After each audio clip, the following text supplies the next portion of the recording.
Baik, dikongsikan pula jadual teach in. Okey, macam mana cara kita nak menggunakan jadual teach in? Di sini dah dinyatakanlah kan. Okey, langkah 1, langkah 2, langkah 3. Baik, contohlah kita ambil jadual teach in untuk hari Jumaat. Okey, Jumaat ini ialah guru-guru yang mengajar pada hari Jumaat. Okey, inilah guru-gurunya. Okey, contohlah yang ini. Okey, katalah guru ini tidak hadir. Kita ambil guru ini tidak hadir. Kemudian kita kena klik dululah dia bagi status hadir. Okey, guru ini tidak hadir, tidak hadir. Kemudian guru ini okey, kita settlekan dulu. Kemudian kita buka yang pertama ialah buka rujukan. Okey, dia akan buka rujukannya yang ini. Di sini adalah senarai guru free. Jadi contoh tadilah, okey, di sini siapa tak ni cikgu ini tidak hadir kan. Okey, jadi siapa yang free pada waktu tersebut? Ini senarainya. Okey, dalam senarai ini ada nama Muhammad Raziz bin Selamat.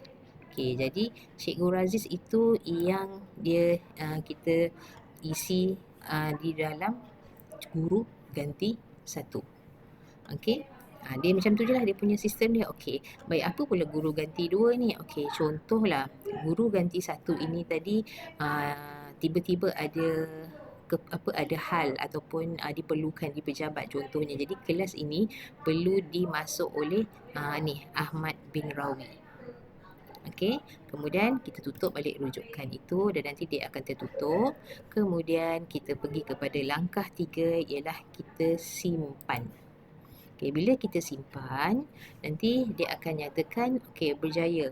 Okey, 4 slot kelas guru tidak hadir telah selamat disimpan ke tab log record. Okey, sekarang kita buka log record.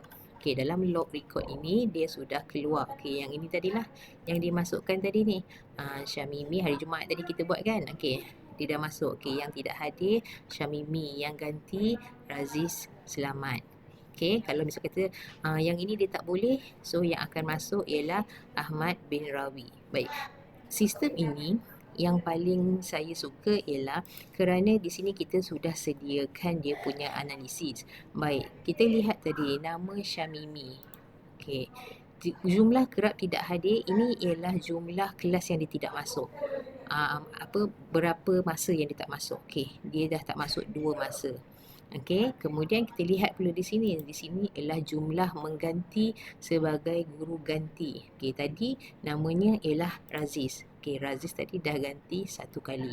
Baik, kita lihat pula kepada Ahmad. Dia tadi sebagai guru ganti 2. Jadi di sini dia akan hitung total waktu mengganti. Jadi daripada senarai ini kita dapat lihat yang paling banyak kena ganti ialah Cikgu Nuzul. Okey, jumlah mengganti dia 6.